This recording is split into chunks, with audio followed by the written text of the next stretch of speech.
Well, the weekend is almost upon us, and that can only mean one thing. It's football time, and it's time for a little preview of this upcoming session from the English Premier League. Game week 7, and we're going to talk about it right now. Good to have you all with us.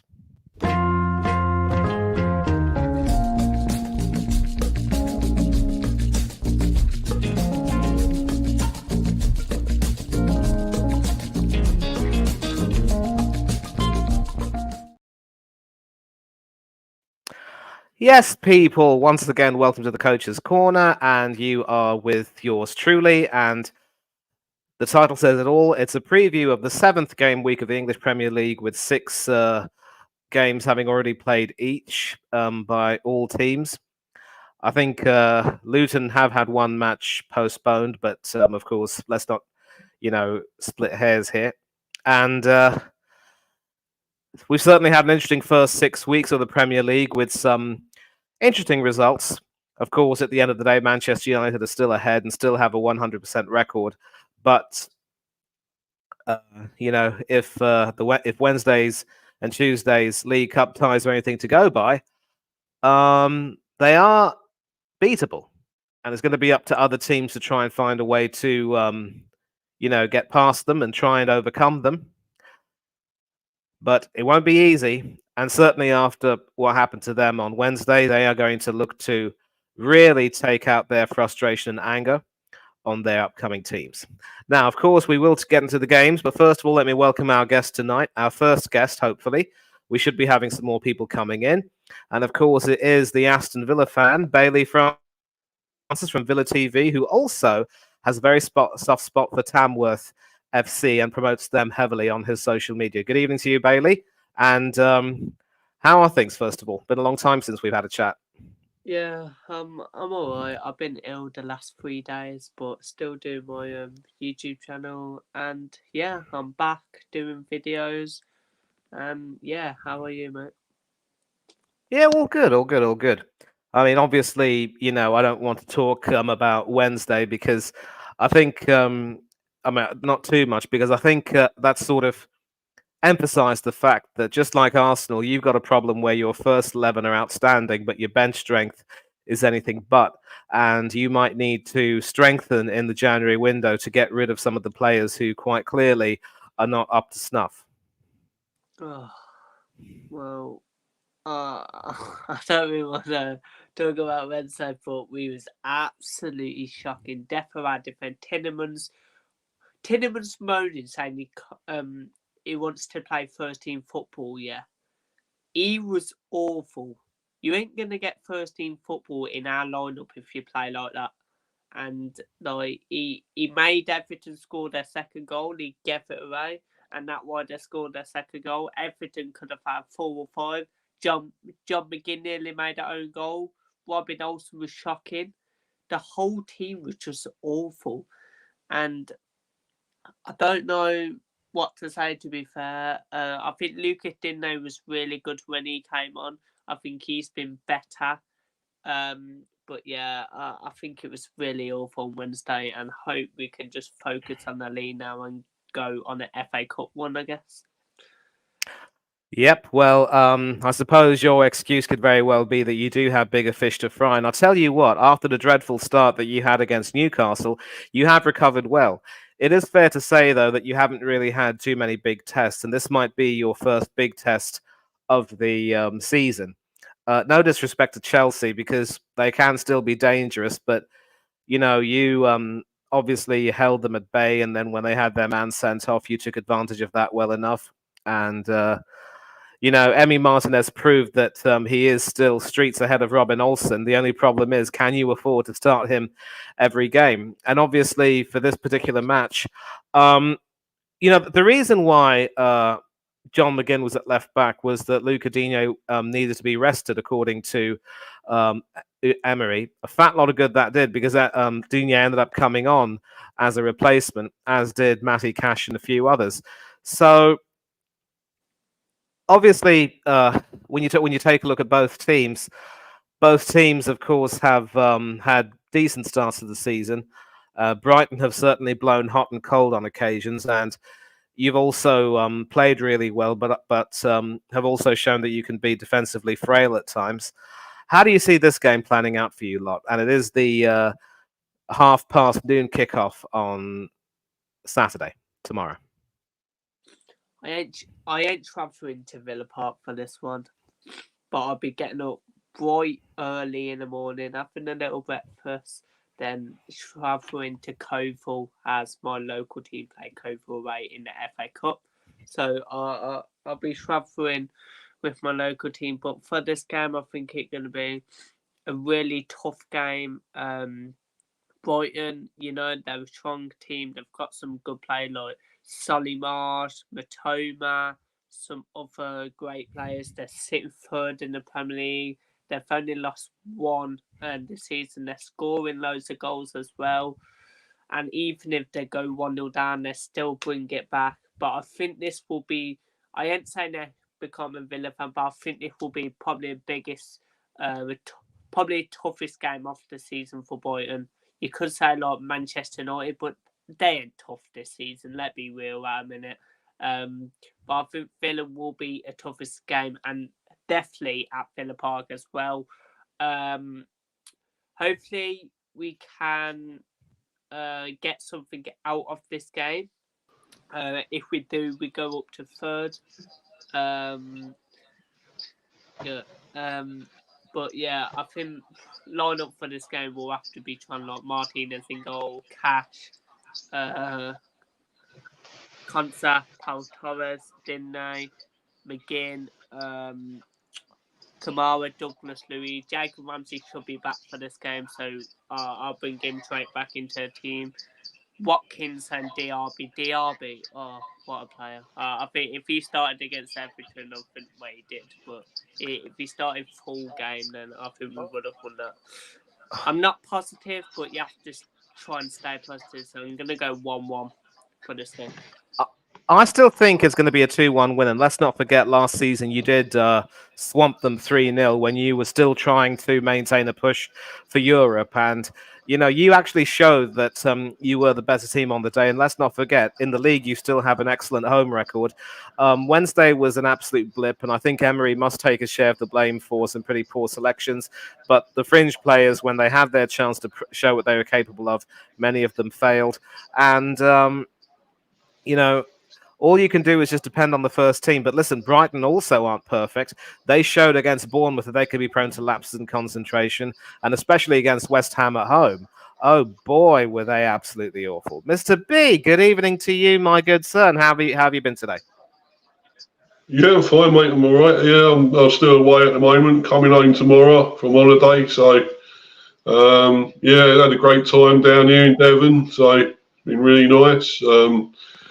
Sort of got me over what happened the other day against Arsenal. So, sort of, had this to chill out to afterwards. So, sort of get over it. At least you didn't lost against Everton. Yeah, I know. Well, I mean, especially against Arsenal, though, we had all them blooming chances in the second half and couldn't finish. So, yeah, that tells you everything, doesn't it? So, yeah, well, it is what it is. And listen, you bounce back from this and just try and, improve a little bit better. I think the defense might need to have a little bit of tightening up, maybe. But we are still discussing Villa against Brighton. And I'm still going to go for a 2-1 win for the Villains here, because I still think that when it comes to the league, when Aston Villa have their first choice 11, they will be a tough nut to crack for almost any team. And of course, last season, they even drew against Manchester City. So a 2-1 win for the Villains. What do you think, Mr. B? I think it's going to be a close one, actually, Manny. I think they're both good teams, these. I mean, I think it'd be probably 1-1 myself. This one. Yeah.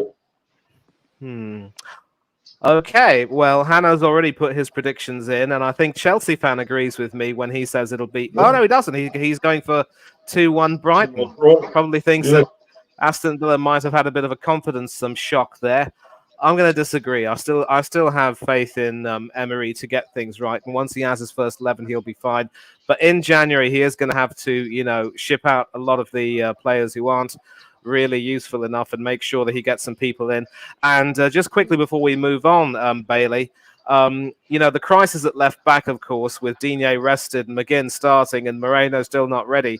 You should have gone for Kieran Tierney when you had the chance. He's kicking it in Spain. Yeah, I agree. Yeah, I agree. I don't know why he put John McGinn at left back anyway. He could have went with someone else, but yeah. Yeah, utterly ridiculous. But, it is what it is. And sometimes you need an awful result like that to make, get the team to jolt into action. And, we're going to see what Villa are made of at Villa Park. I still think that Villa will win. No clean sheet for Emmy, but a win's enough. And Emmy doesn't play for clean sheets. He plays for wins. That's why you and I both love him, you see. Good evening. Yeah. Good evening. I should have probably begun with that, but it is what it is. Yeah. And of course, we see Arsenal taking a trip to Dean Court, and it is a much depleted Arsenal because we've heard from Mikel Arteta that neither Declan Rice nor Bukayo Saka were able to train, after picking up knocks in the North London derby, and now they've added themselves to an injury list that includes Gabriel Martinelli and Leandro Trossard. I'm still hopeful against hope that Trossard could be fit, but if these players aren't fit, we could see a hugely patched up team with the likes of Reece Nelson on the right. Hopefully, will it mean Emile Smith-Rowe and not Kai Havertz on the left? Make it so, Lord, make it so. But even then, in any case, we are still going to have to play both Jorginho and Havertz in the team in all likelihood. A fat lot of good they did in the North London derby. Bournemouth haven't exactly had the best of starts themselves, still finding their feet under Andoni Iraola, who also happens to be a childhood mate of a certain Mikel Arteta. They both played for the same local club, and both went on to do their own things. Iraola had a long, storied career with Athletic Bilbao, and he was capped for Spain. Arteta went on to play all over Europe, but was never capped for Spain. Make of that what you will. And now they're catching up against each other in the Premier League with a nice trip to the seaside at Dean Court. I will admit that even if I were to predict an Arsenal win in this one, I wouldn't feel too confident of it. And I wouldn't be surprised, mind you, if Bournemouth were to perhaps nick a draw. Because even though they're defensively weak, they still have the players in midfield and attack who could easily give us a shock. And none of us are going to regret the 3-2 result at the Emirates last season in a hurry. Yes, we did win thanks to that moment of 24-carat magic from Reece Nelson, but for the best part of an hour, we were second best. And to all those people who were hailing that win as the stuff of champions, in the words of Mikel Arteta himself, shut your mouths and eat it. You do not put in that sort of a performance against a team like Bournemouth. Mr. B, I really love it when you listen and laugh at what I have to say.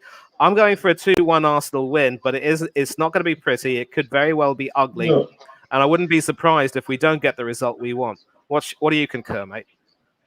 Well, I think you're right there, mate. I think you're probably going to grind out another boring something 1-0 or something 2-1 maybe or whatever. Because the way you play, I mean, it's like when we held all them shots against you the other day, couldn't finish. You still ground it out. You got that win, even though it wasn't pretty, as you said. And of course, you had Ramsdale back in goal, and he made some great saves. So, I mean, you got a lot to owe to him there for all them saves, and our poor finishing as well. That kind of helped. So, but yeah, I think Arsenal will still just about win this. I think it probably will be at least maybe 2-1. I think Bournemouth will score, and we'll get one. Yeah. Of course, I'm sure Ramsdale would have loved a return to his old stomping ground, but having said that, he was, of course, the starting goalkeeper that season when Bournemouth got relegated. So you could say some mixed feelings, I would say. And one thing I will say about Ramsdale is that, yes, he's a fine shot stopper, but his concentration levels are poor. I mean, you don't just make a save and then immediately turn around to give it back to the Brentford fans when the ball isn't even cleared yet. Some might call that confidence. I call that a lack of focus. And that's another reason. His distribution wasn't really the best. And I think Raya will be starting tomorrow. I just don't. I don't think he's necessarily, levels above Ramsdale just yet, but I am prepared to sort of give him his chance, and I've liked what I've seen so far. So you and I agree on a 2-1. Chelsea fan thinks that Raya will keep a clean sheet. Bailey, what's your prediction? I'm going to go 2-0 Arsenal. I think it'll be a tight first half. I think Bournemouth will keep you out because they've got Solanke out up front as well. So, but you've still got a good Jesus who can finish. You've still got a great team, and I can see Arsenal at least getting top 4 again this season. I think it'll be harder than last season, as of course Liverpool are playing well now. Spurs are probably not going to get top 4. They'll probably bottle at some point, knowing Spurs. But yeah, I'm going to go 2-0 Arsenal. I think you'll get a clean sheet and win. Well, interestingly enough, Hanno in the chat has, and I will confirm his predictions later on near the end of the show, but he's gone for Aston Villa to win 2-1 just like I have, and for this game he's gone with Bournemouth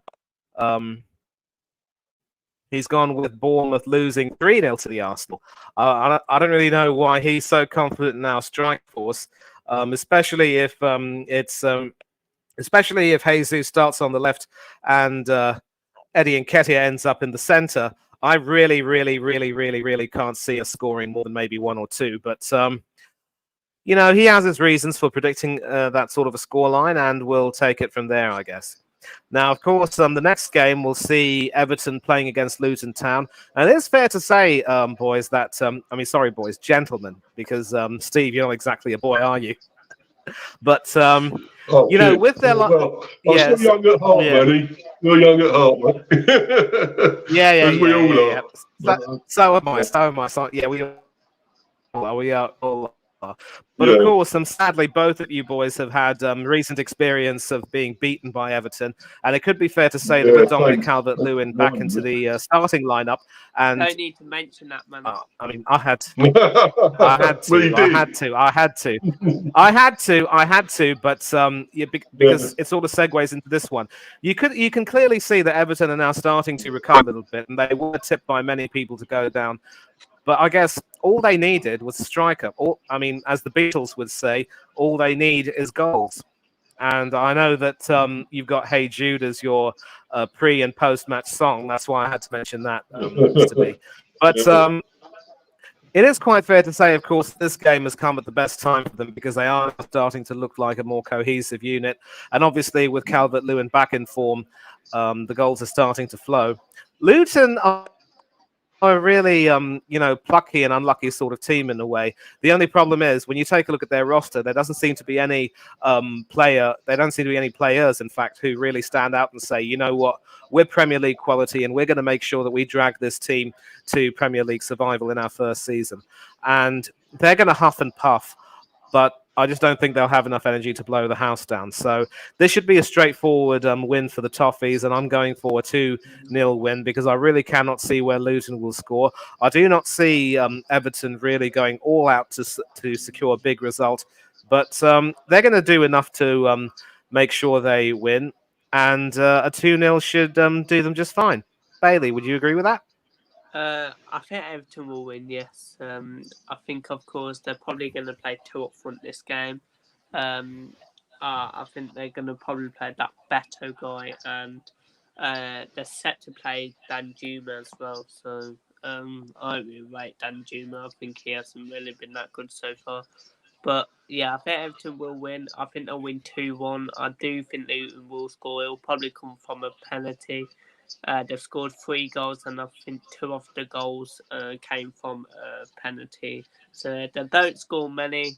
But yeah, I'm going to go 2-1 to the Toffees. Well, Chelsea fan agrees with you. Let's see if Mr. B agrees with you. Mr. B?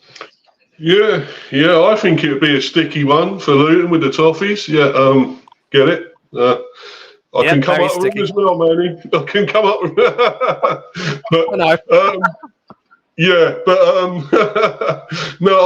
I do think, I think Everton will win. I think it'll be comfortable 2-0. I'm going for Everton 2-0 to the Toffees. Yeah, You pretty much share my prediction, and Hanno's gone for a 1-0 win, which is a bit of a surprise. I'm not too sure why he wouldn't have that much confidence in Everton being able to score too many past that Luton defence. But, again, it is what it is. And now we see a repeat of the recent Carabao Cup match, which saw Dean Henderson enjoy, or rather suffer, a rather sad return to Old Trafford as he was substituted within 20 minutes to Sam Johnston, and then they ended up losing 3-0 to United. And this match has also come at a good time for United because they're starting to win games again, and of course to face Crystal Palace again in the space of barely 4 or 5 days is, I think, I wouldn't necessarily say fortuitous, because I'm sure the Crystal Palace team that will come out at Old Trafford will be a little bit stronger. But I just wonder, in a way, with Amrabat coming in, if that could be the sign that they're about to turn a corner. Ironically, of course, Amrabat, like John McGinn, played as an inverted left back for United that day, but I do not see him playing in that position. I don't really know what the injury status is with some of United's defenders, because ideally you'd have someone like a Dallo coming back in to play as the inverted left back if there's no Malacia or even Luke Shaw. But again, Reguilon really has come in on loan, of course, the ex-Spurs defender, and is really impressed, so I would expect him to start. And that would mean that Amrabat should walk straight... He's injured. Huh? He's Reguilon's injured, is he? Yeah. Oh, well... So I really don't want to see Amrabat playing again as an inverted left back, although some of the indications are that could be what happens indeed. Crystal Palace, of course, are normally a team that does attack quite well under Roy Hodgson. They started well enough this season, but maybe the loss of Wilfried Zaha is starting to tell a little bit. I think it's fair to say that they're still quite dependent on Elise and Eze, and I don't even know if Schlupp has been able to get himself into the game very much. Johnston, who of course played for Villa, Bailey, not too long ago, has been quite impressive in goal. But I think it's fair to say that now that Ten Hag seems to have an idea of what he needs to get out of his team and the type of players he wants to play, I think this should be a win, but it won't be as straightforward as the last time.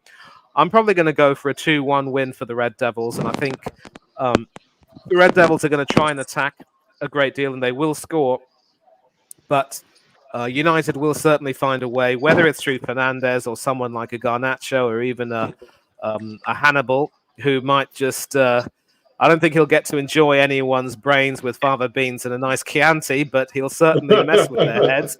And, that laugh, of course, is a cue for you to respond, Mr. V. I'm going for a 2-1 United win. What do you think?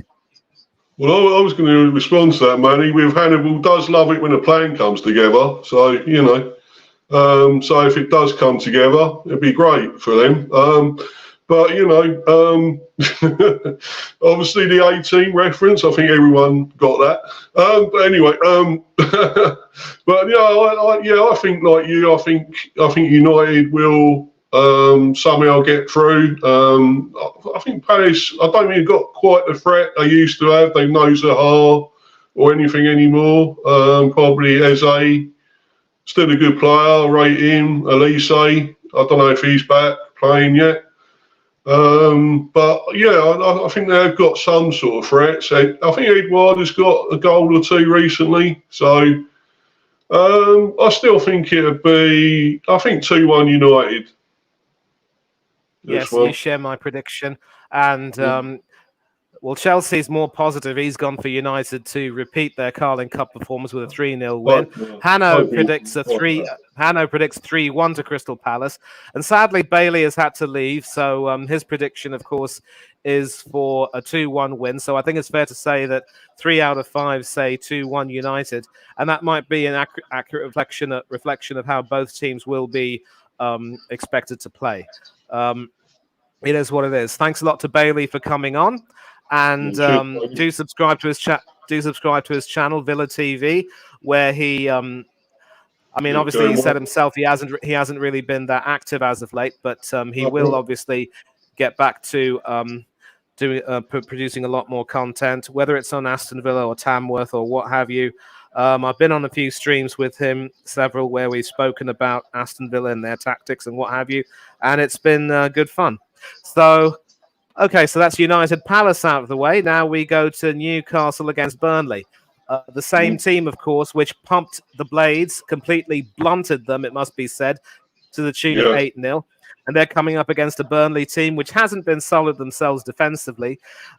You'd like to think, in a way, that the same result will end up happening, but you know what? It's not for nothing that they say that lightning won't strike twice in the same place. And knowing Company as well as I do, he will almost certainly have a plan to stop the Magpies from scoring. And it doesn't seem to be of any coincidence that with the return of Alexander Isak to the lineup, especially with that result against Sheffield United and that amazing win over City in the League Cup, Newcastle do look strong again. But they also did show against Liverpool that if they are contained, they can certainly be a little bit vulnerable. But against a Burnley team which looks weak defensively, which doesn't really have the ability to score, they were outstanding against Nottingham Forest, who you lot will be playing on their home turf this Sunday. But I think that's really the best performance they put in, and even then they weren't able to get the 3 points. So it's really hard to see beyond a big Newcastle win. I might actually be tempted to go for as high as a 3-0 win, because normally for these predictions I like to be conservative, but I wouldn't be surprised if Newcastle end up scoring more. So 3-0 to Newcastle. What do you say? I think they're on a roll now, Newcastle. No, they're certainly getting some results together now, aren't they? And especially the 8-0. So, it's really coming together for them at the moment. So I can't see Burnley throwing a spanner in the works here somehow. I think I ain't going to go as high as 3. I think it'd be at least probably just 2-0, because I think Burnley are still going to want to defend for their lives and try and get something out of it, pride at least. But it could be good or bad company, depending, really, doesn't it? So. Yep. I mean. We see a bit of a disparity right now, because obviously when Burnley won the championship last season, they were scoring goals for fun, and they were also very good defensively.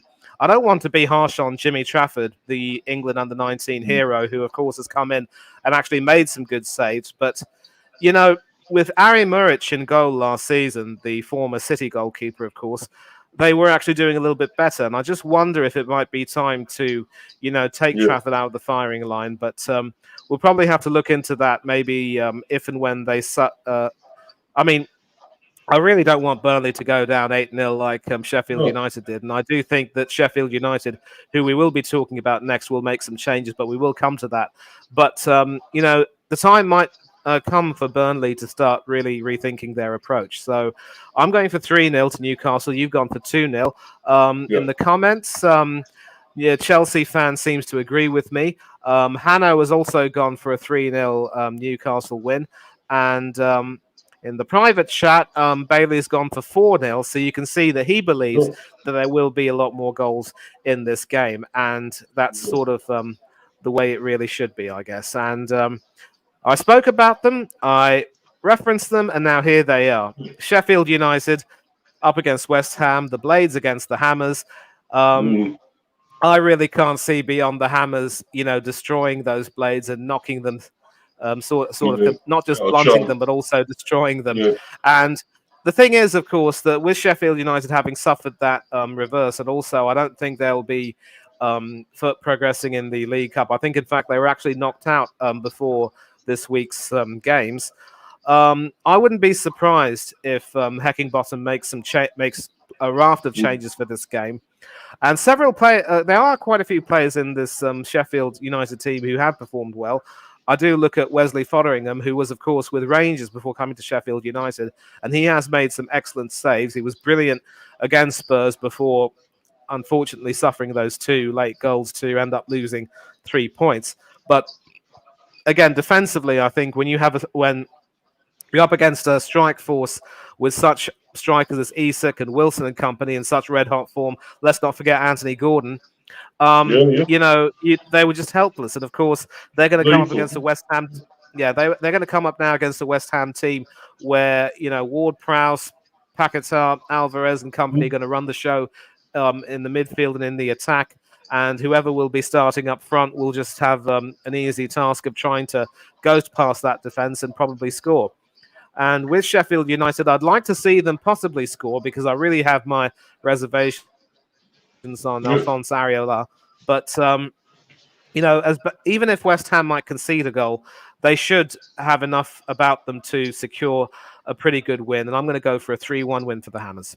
Mr. B? Yeah, I almost feel like concurring to that because I think, I think though Sheffield, it won't be as like an 8-0.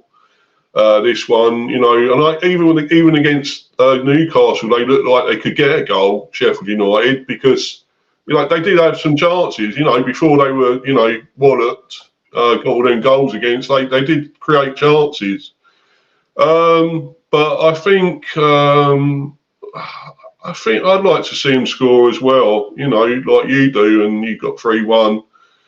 I don't think they will though. I'm gonna go 3-0 West Ham for this. So West Ham will be blowing bubbles and the Blades won't be able to burst them. Let's take a look at what everyone else predicts. It looks as though Chelsea fan agrees with you, and Hanno also agrees with you. He's gone for a 3-0. And what does Mr. Francis say?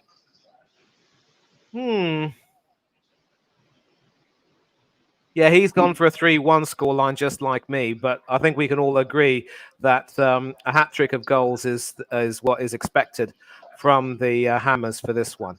And now the final mid-afternoon game, of course, will be Wolves against City. Really nothing to discuss. I mean, Gary O'Neill has done a decent job as well as he can with a Wolves team that were in turmoil before he took over. But he hasn't quite been able to get the results that he would want. And he's coming up against a Manchester City team who will be looking for a response after that shock reverse to Newcastle in the League Cup. And they're a team that can legitimately say they've got bigger fish to fry because, of course, they're defending the Premier League, the FA Cup, and, of course, the UEFA Champions League. And I really can't see beyond an absolute walloping. I think they're going to turn their anger on the Wolves, really sort of hunt against them in a bigger pack than the Wolves can ever be. 4-1 to the Citizens for me because Wolves could end up scoring, and we're still finding out that City's defense isn't really the best because it can still be picked apart at certain points. I think Wolves can still somehow find a way to score, but that'll be as good as it gets for them. So 4-1 to City. What do you believe? Yeah, I actually concur with you there, Manny. I'm going to go with that because I just think, City are going to want to bounce back, aren't they? And they'll be licking their wounds at the moment with that after against Newcastle. Because don't forget, they had most of the play, didn't they? It was them in the first half against them attack against defence. So, and sort of Newcastle had one chance, and they probably should have scored that in the first half, a great chance. And then obviously in the second half they took over Newcastle. So, I think they're definitely going to come back bigger and better. Yeah, City, as you say, 4-1, City there. Yeah, well, apparently Chelsea fan doesn't even think Wolves will score, and neither does Hanno for that matter. I wonder what Mr. Francis says in his prediction. He's gone for 3-0 to City. So, it's just unfortunate that Gary O'Neill will be coming up against a team that is literally, angry and smarting over that defeat, and they're going to want to turn it on and also keep their 100% record intact. But that's the Premier League for you. You've got an uncompromising run of games. You've got to sort of play the hand which you've been dealt. It's as simple as that. I mean, I don't like playing cards these days, but that's sort of the way it is. And of course, now we've got two teams right now who've made excellent starts to the season. One of them, of course, Liverpool, is sort of a resurgent team, a little bit of a reawakening giant, as it were, after last season when they could barely buy an away win. They've now had a really good start to this season with some impressive wins over Newcastle at St. James's Park, against Aston Villa at Anfield, among others. And I think it's quite fair to say that defensively, ever since Trent Alexander-Arnold got injured and had to be taken out of the firing line, Joe Gomez has come in and done a brilliant job. And I keep telling a lot of friends of mine who are Liverpool fans that I do like Joe Gomez as a right back.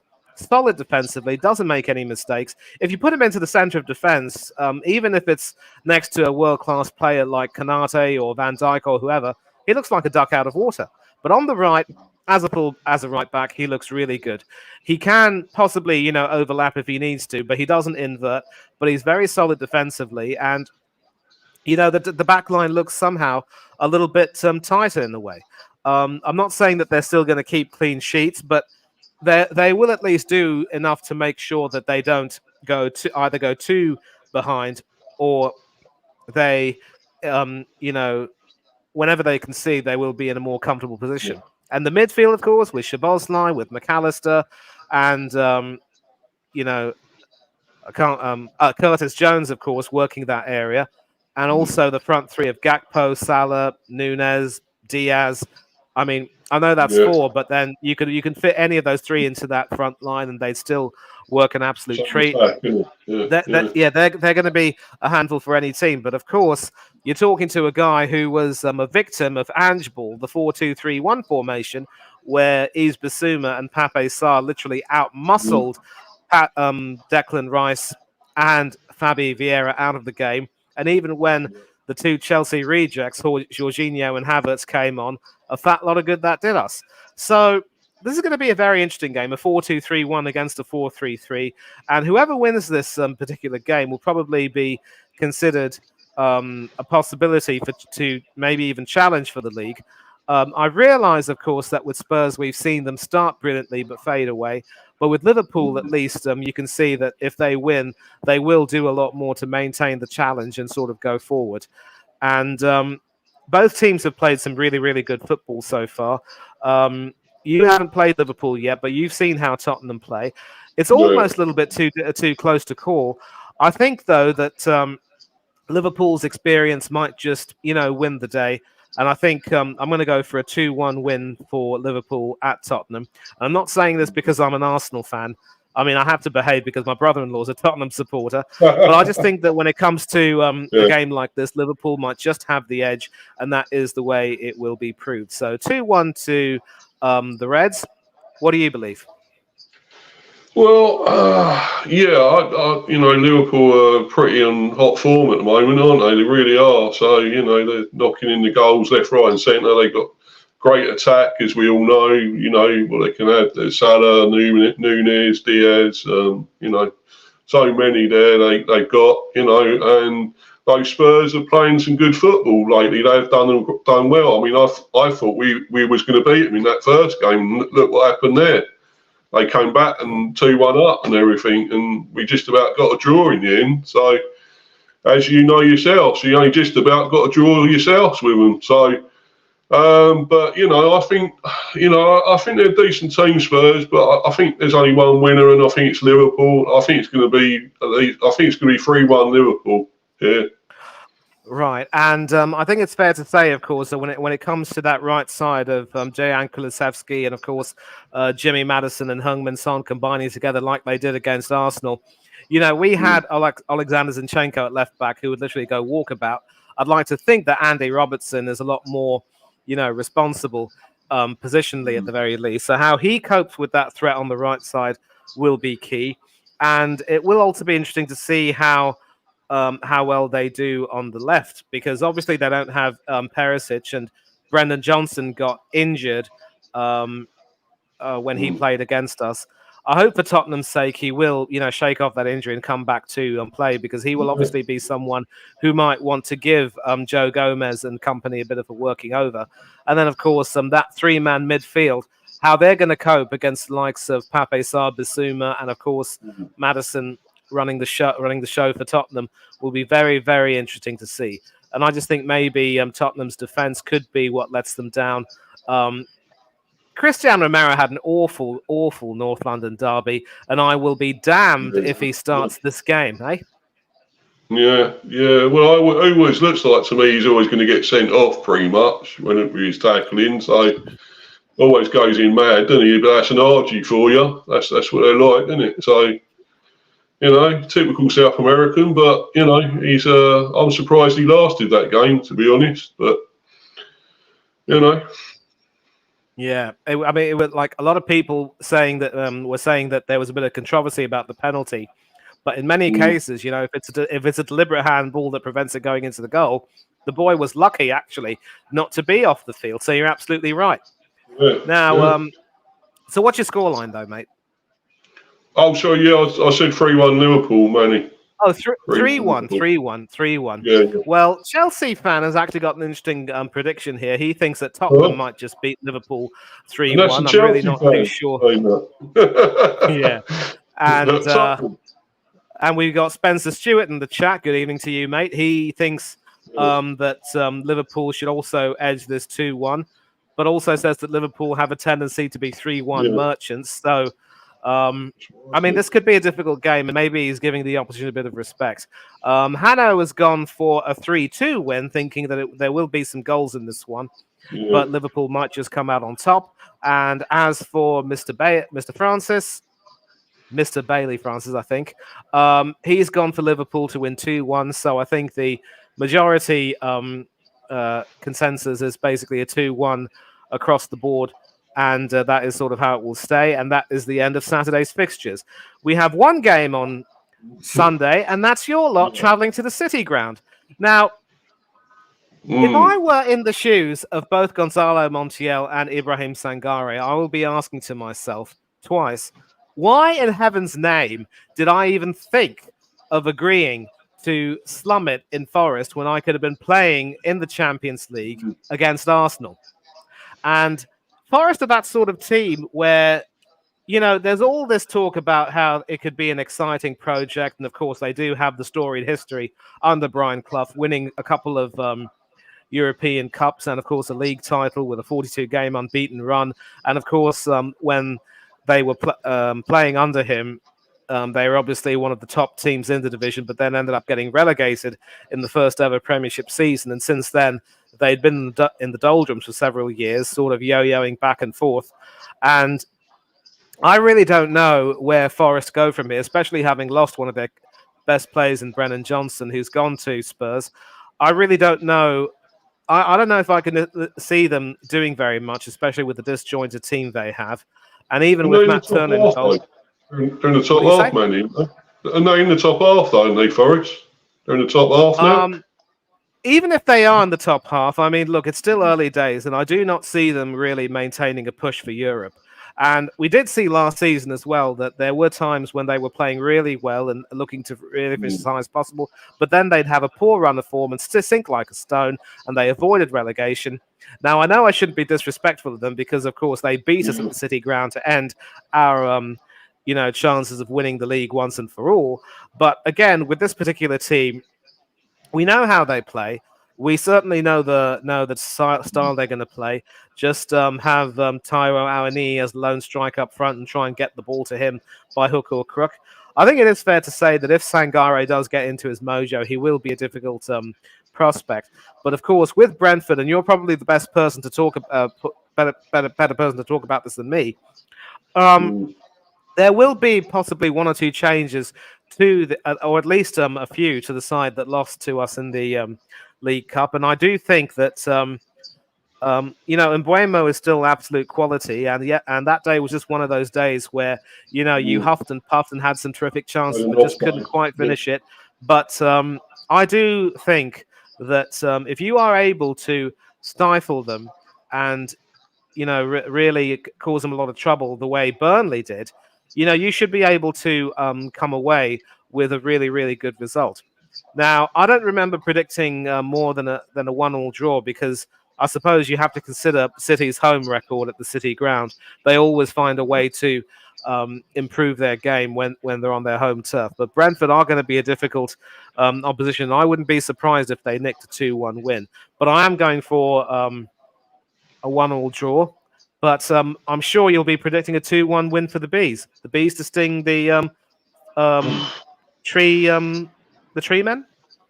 Yeah, the Robins. Yeah, where he meant. Yeah, but anyway, no. Well, I think the thing is, Manny, I'm not really confident, mate. To be honest, I've just got a bit worried about us lately. That we got no finish at the moment. We're just stingless at the moment. There's nothing there for the bees. And, I can't wait till, I didn't want Tony back at one stage because I couldn't stand what he was saying about us and slagging us off and everything. But to be honest, we do need him back, mate. We really need him back because we need a goal scorer. There's no doubt about it. And as good as Mbomo is, he's not a goal scorer, a fantastic goal. He's not going to get loads of goals. And neither is Visser. So, they're not prolific enough, So at the moment, I can't see us beating Forest because just the way it's going so far. We had a great performance in that second half against Arsenal and created so many blooming chances. And, just nobody could finish anything. They couldn't finish their dinner, their lunch, their breakfast, whatever, just nothing. So, I can't see us beating Forest, mate. I just can't. Mate, I'd love a draw. Your 1-1 sounds good. But I don't know. I got a feeling it might be. I think we can get one. I think it's going to be 2-1 Forest. Yourself? Wow. I have never ever heard you be that, brutally honest about your team and even going so far to predict a loss. Chelsea fan agrees with me on the 1-1. If it makes you feel any better, Spencer does think that you will score a few goals because maybe Cheers. I don't think he rates the Forest defense that much. Mr. Can you tell me Trollope, who's going to get them, though? Yeah, Can you tell me who's going to score? Yeah, Mr. Trollope has also gone for a 1-1. And as for Mr. Francis in the chat, he's also gone for a 1-1. So I think the consensus is that Brentford should be able to get a point at the City ground. But again, I wouldn't be surprised if Brentford do win because, again, City's front line can be, of course, quite limited, especially, I wonder what the nope is for. Maybe he agrees with me that he doesn't rate Forest defence. But I think maybe Forest defence might be a little bit, suspect at times, and they can be prone to some lapses in concentration. Matt Turner has been quite impressive, and I'm not going to listen to any of those people who will say that he wasn't good enough to challenge Ramsdale. He was the US's number one in the World Cup, where he was quite impressive, especially against England and Wales. And against Iran, of course, he was also instrumental in securing the win, which sent them through to the second stage at Iran's expense. So, Stuart, Spencer agrees with me. He doesn't. Yeah, exactly. And, people were just not really willing to consider him. And he also did really well in our Europa League games. There was, of course, a time when, he should have played in at least the last game of the season when we lost our league title race, at least to thank him for his professionalism. But he wasn't even going to get that. So he was right to ask to leave, and I'm glad he's playing at Forest. And I wish him nothing but the best with Forest and the US team. And now, of course, we've got our last game, which is, of course, Hanno's lot. A lovely little West London derby. Not at your neck of the woods, Steve, but over at Craven Cottage. Fulham against Chelsea. Now, going backwards, I've gone for Chelsea to beat Fulham here because, ironically enough, Fulham, with ex-Arsenal goalkeeper Bernd Leno in goal, have actually made the joint highest clean sheets this season, 3 each. So it's amazing how well Leno can sometimes play. But in terms of their own results, I mean, they've only managed to get the bare minimum wins against teams they were expected to beat. And I will credit Fulham that they've actually performed a lot better than expectations because a lot of people were expecting Silva to, suffer. To have a few problems, and maybe there was talk about him possibly leaving. They've also, of course, lost Mitrovic, who's gone to Saudi. But, of course, Chelsea, as we all know, have some problems of their own. They did, of course, start to turn the corner with a difficult win against Brighton. 3 of their players, of course, were ex-Seagulls, and they all played roles in that win. And it might be perhaps a little bit facetious to say that they've turned a corner based on one win. But I just think that now that they've found out a way to win, And especially with Mykhailo Mudryk starting to perform a lot better and starting to really find his feet, pun intended, and with the likes of Nicholas Jackson and Yeah. others starting to cook a little bit, you could see Chelsea going to Fulham, causing a great deal, many problems, and perhaps getting a win. I'm not going to say that it's going to be a big win per se, because they're still going to have to try to shake off all the demons about them. But this should be a 2-1 win for Chelsea. Fulham to suffer a home loss. I can tell you that there are quite a few people who think that Fulham will beat Chelsea, but I'm not one of them. Do you agree with me that Chelsea will win, or do you think Fulham might just be too strong for them? Well, I do agree, Manny, that Chelsea win because, the thing is, I don't rate Fulham. They're a decent team, but they were one of our easiest wins so far this season, and actually our clean sheet, 3-0. We actually got a clean sheet that time, and even Flecken had an easy time in goal, and can't say that much, before then and now. So he's a poor excuse for a goalkeeper. But can we just have Raya back, Manny, please? Just send him back to us, thank you. That'd be great. Mate, if we would, we could. But listen, I'll tell you what. I would propose that we, sell Ramsdale at a decent price. You can have him. We'll bench Raya and get Martinez back. But that would be one way. Yeah. And swap deal. I do concur a bit about, feckless Flecken, as it were, but so it is what it is. So you agree that Chelsea will win, and do you think they are? Do you think they are starting to recover a bit? Yeah, I think there's signs there, aren't there? With all that talent they've got, and they spent loads, of course, and brought in all these big players. They're bound to gel at some stage, aren't they? So. And I think Fulham will bear the brunt of that. I think that will come to pass here that Chelsea get a few goals here, and I'm going to go 3-1 Chelsea. I think they'll concede still, but 3-1. Wow, this could very well be the game which kickstarts their season. But I can tell you that Chelsea fan has gone for a 1-0 win for Fulham. Spencer's also gone for a 1-0 win, but he wouldn't be surprised if it was a 1-1 draw. Mr. Trollope doesn't have faith in his team. He's gone for Fulham to win 1-0. And as for Bailey, he's gone for Fulham to also win 1-0. So that seems to be the consensus. You and I are the only people who agree that Chelsea should end up winning this game. But that's pretty much the entire weekend done, and it does promise to be a really good weekend. And certainly the competition is starting to, I wouldn't necessarily say heat up a bit, but you can see a lot of, subplots being formed, a lot of storylines being created. And certainly, as an Arsenal fan, I do start to worry that with the injury starting to pile up, the wheels might be starting to fall off anytime soon. I could definitely say that this will be a watershed year for Arteta. Fails to win anything, he's going to have to leave. And sadly, I wouldn't be surprised if a few of the players that we've got decide, you know what, enough's enough. I don't care how much I'm being paid over here.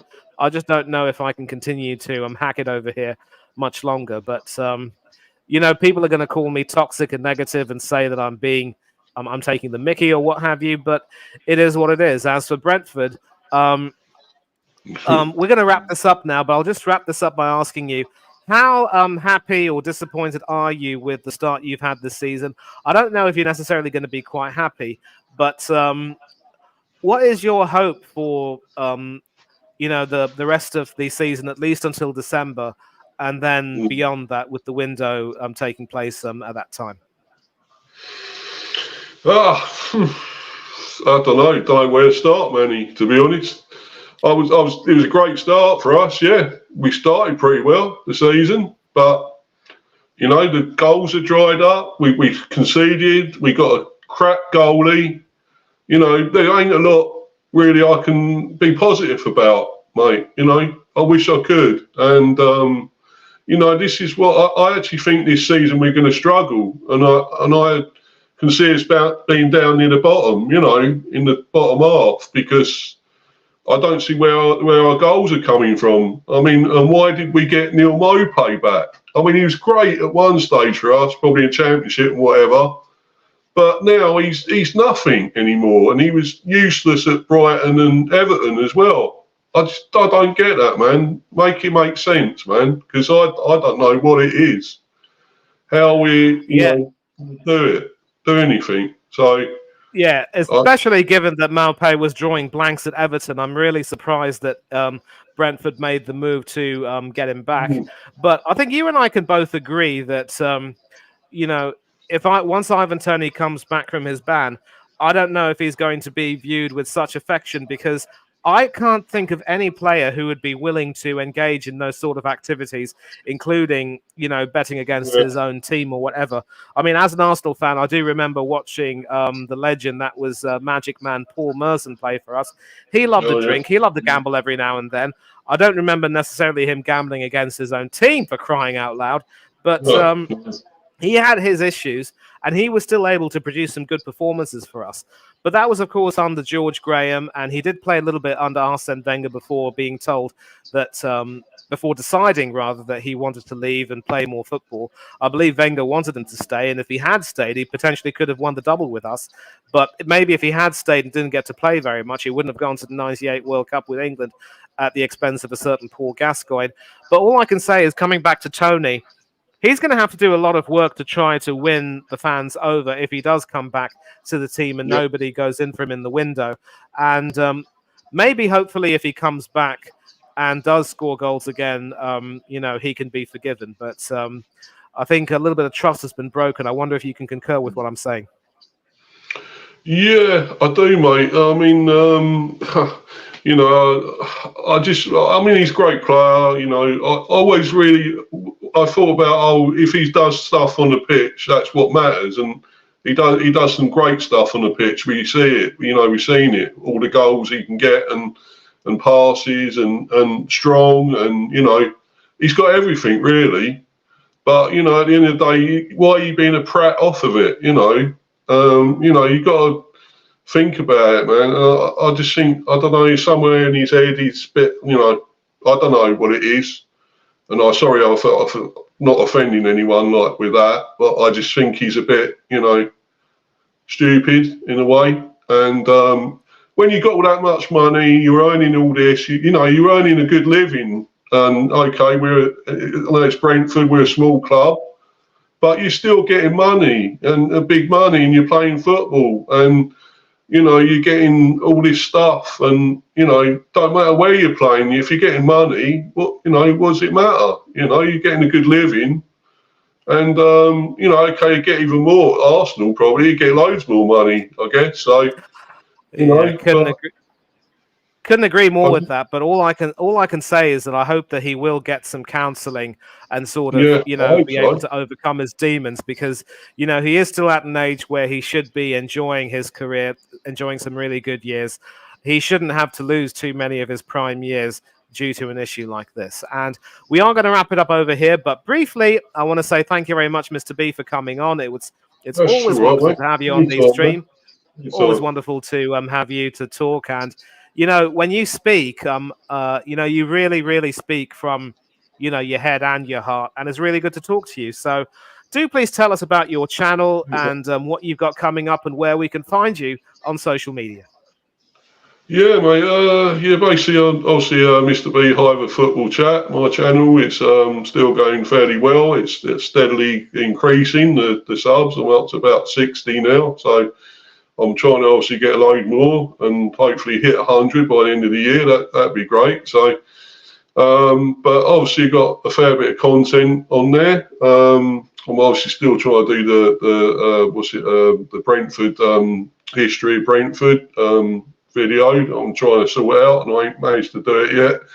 But obviously, I had other things happening, going away. Of course, I'm still away on holiday.